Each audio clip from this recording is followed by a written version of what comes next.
there's other tools that are kind of interesting. We've been talking about this at the psychological level, but there's also a neuroscience perspective of it. If we kind of like go past the skull into the brain with the neurons firing, there's ideas of brain-computer interfaces.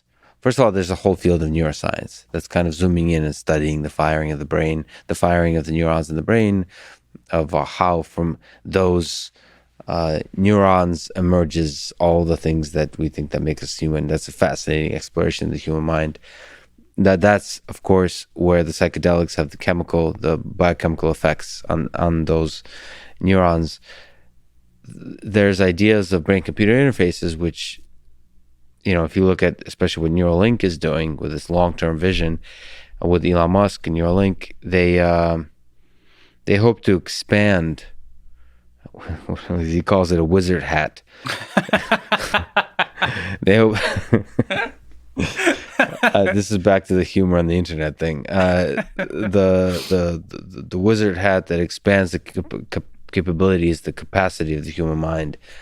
Do you think there's something there, or is the human mind so infinitely complex that we're quite a long way away from expanding the capabilities of the human mind through technology versus something like psychedelics? I wonder how Terence McKenna would answer that question. He looked to shamans as kind of the scientists, the high magicians of the high archaic past and the far-flung future. I'm not going to discount, you know more about AI than I do, so I'm not going to discount it. But I do think that AI paired with the sacred recovery, right? The archaeology of consciousness, and these states, these archaic techniques of ecstasy that were practiced across time. I think that's a winning combination. Part of what I do in the book is just I try and lay out the set and setting. That's often talked about with psychedelics. I mean, so maybe psychedelics in the right AI environment is going to work. I think it'd probably work a lot better with that myth and ritual incorporated. So the reason Eleusis worked for 2,000 years, and let's assume the psychedelic hypothesis has some merit to it, but I think the reason it worked is because you were born into a mythology. You were born into a story about Demeter and Persephone, and you waited your entire life to meet them in the flesh. So you weren't just preparing for a few months. It was a lifetime of expectation, anticipation, ritual preparation. In fact, some of the early church fathers made fun of the Greeks for essentially just piquing people's curiosity and revving up the anticipation, which has something to do with the outcome, by the way. But in other words, I think we need to create a new mythology around this. I don't think you pop into a laboratory.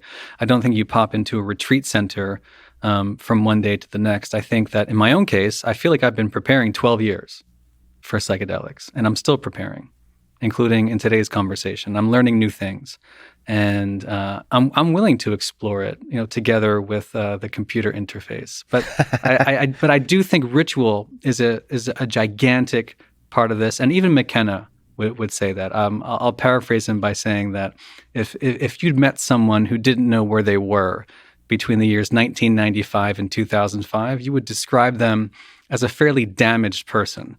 And yet, who among us knows what was happening in Western civilization between 900 and 1300, let alone 2,500 years ago? So this is, in many ways, the prophet of the psychedelic renaissance, saying that history has lessons.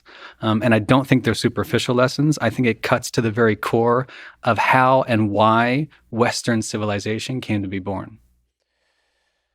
Yeah, but that history can be loaded into AI systems, and I do love the idea of whether it's through brain-computer interfaces or without intrusive, sort of without direct reading of the neurons, and more sort of interactive experience with the robot, that you can have an AI system that steers your psychedelic experience, that helps you sort of, when you take a heroic dose of psilocybin, for example, help steer your mind, say just the right things. I mean, you could say that kind of thing with it's a totally open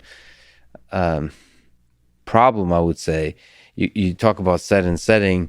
This is the interesting thing about Johns Hopkins is, you create a comfortable environment, a safe environment for allowing, then if you take a heroic, like a large dose of psilocybin, that you could trust that everything will be safe and you can really allow the exploration of your mind.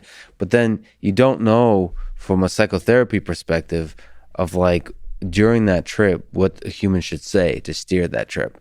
Like that's a totally open set of problems. And in some sense, probably throughout history, those rituals, you figured out what are the right things to say to each other. Exactly. How to collaborate. And maybe if you can turn that into an optimization problem, AI could figure that out much, much quicker. I'm with you. So Eleusis was known for three things: the legomena, the dromena, the deichnoumena, the things said, the things done, the things shown.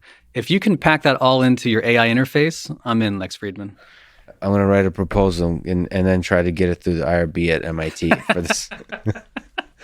I mean, there's a certain sense in which I definitely want to explore psychedelics. I mean, in my personal life, but also more rigorously as a scientist, and to push that forward, and especially in the AI space. And it is difficult how to do that dance when there's gray areas of legality and all those kinds of things, and we're dancing around them. And some of that is language, and some of that is what we socially conceive of as drugs or not. And you're right that perhaps we can reframe it as religious experiences, all those kinds of things. I mean, it's fascinating because it feels like there's a bunch of tools before us that were used by the ancients that we're not utilizing for exploring the human mind, that we very well could be in a rigorous scientific way, in a safe way. And that's fascinating.